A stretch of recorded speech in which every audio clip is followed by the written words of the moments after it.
Obviously a classic example of a group who has completely changed their sound from when they started recording to now. 100%. I don't know how much of that was influenced by their label situation, but if you got to a point where the label came to you and said, we love what you do, right, but in order for us to really market you and make you rich and famous and have all this musical success, we want you to gear your stuff more in this direction. Right. Is that a point where you say, you know what, I believe in what I'm doing enough to maybe go a different route, or you want to make sure that you have your feet on solid ground to start your career and you say, you know what, I'll give in a little bit? No, honestly, basically what you're saying is play it safe so you're guaranteed in that world. Yes. But honestly, nah, man, I'm not gonna give in. I'm gonna do what I do and have them, come to some sort of a compromise. Obviously playing it safe, it's a guarantee. Yeah. But, big risk is big reward. And yes. If you take that risk, that reward will be much bigger than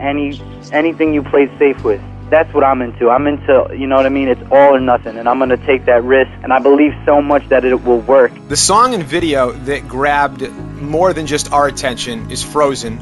In the video, the talented Rick Cordero, he depicts a game of Russian roulette in haunting black and white fashion. Is the feeling of having that loaded gun cocked and ready to shoot but not knowing if there's a bullet inside the chamber something that you've experienced metaphorically at some point in your life? 100%. And that's why with that video, that video is definitely confusing to a shitload of people, you know what I mean? A lot of people hear the song, they hear the stories in each of the verses, and they see the visuals for it and they say, wow, what you're talking about in the song has nothing to do with the visuals of the video. But what they need to understand is that the video is a metaphor for what the song is about, like you're saying. And definitely in my life, I've felt these emotions, man, and I felt like I've been stuck in a situation. And basically when I say stuck, I mean I can't express how I feel to anyone because no one can relate to it, no one cares. And I feel like I'm alone and I'm stuck and I just can't move in this place that I'm in. There's no one I can talk to about it, whether it's, my dad drinking alcohol or my parents getting divorced or me getting sent away to school or whatever the case may be. I feel like I just can't talk to anyone about it because they either don't care about me or they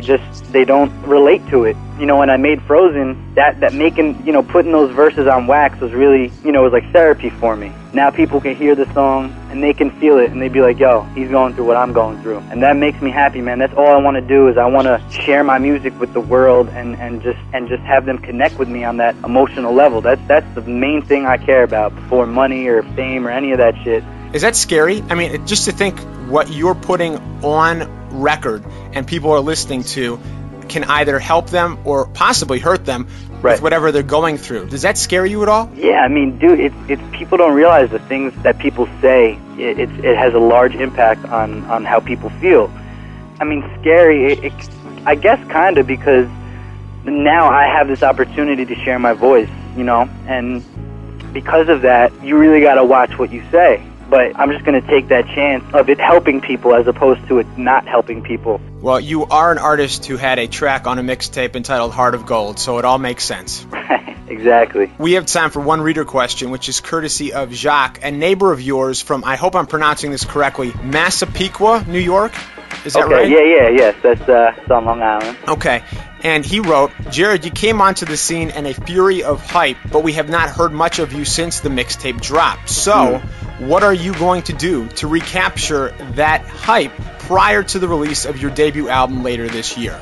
Yeah, man, I mean, that's definitely an understandable question. I'm not trying to flood the scene or saturate the market, if you will, with material. You know what I'm saying? Quality over quantity. Oh, it's quality all day. People could put out all these songs and mixtapes and things and EPs, and I like to keep that mystery. I like to keep people, like Jacques is saying, what's the deal? Where can we get more? Like, I want that to happen. I want people to ask, when's the next song? When's the next project coming out?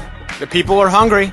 That's what I'm saying, man. You got to keep the people hungry so they're coming back for more. If you overfeed them, they're not going to want to eat at your restaurant anymore. They're just sick of it. They're gonna sit there bloated and asking themselves why they did it. Exactly, man. And they're gonna gain weight, and they're gonna want to lose weight. Absolutely. We definitely beat that analogy down to the ground. That was great. Yeah. So the debut later this year, I read it was untitled. Is that still the case, or do you want to unleash some information on me? The album definitely has the name, but I don't want to give that information away yet, because it's a name that it's one of those titles that needs to come out when everything else has to be. It's a connecting title. You know what I mean? It's a kind of a guessing game type thing. I don't want to give away too many clues right now. I'll really appreciate it if you reveal that the title is Ode to Z. Then I'll love you forever. That's the bonus deluxe version. That's the iTunes exclusive. Sounds good, man. I appreciate that plug. Jared, give everybody a website, Twitter account, anything so they can find out more about you, and of course the exciting upcoming re-release of Radio in My Head and your debut later this year. Definitely, man. Yeah, man. You guys can reach me at jaredevan.com, twitter.com/jaredevan, of course myspace.com/jaredevanmusic. DJ Booth is going to be noted as one of the biggest supporters, man. You know, from the beginning, you guys really championed what I was doing, and I appreciate that so much. And it's brands like you that really bring artists to that next level that they're trying to get to. Man, without brands and movements like you, you know, I'm not so sure I would be as far as I am or gonna be. Well, I thank you for your kind words, and I humbly respect what you're doing and the direction that you're headed in. Nothing but the best of luck, obviously, moving forward, and you know you always have a home at djbooth.net. Thank you so much, Z.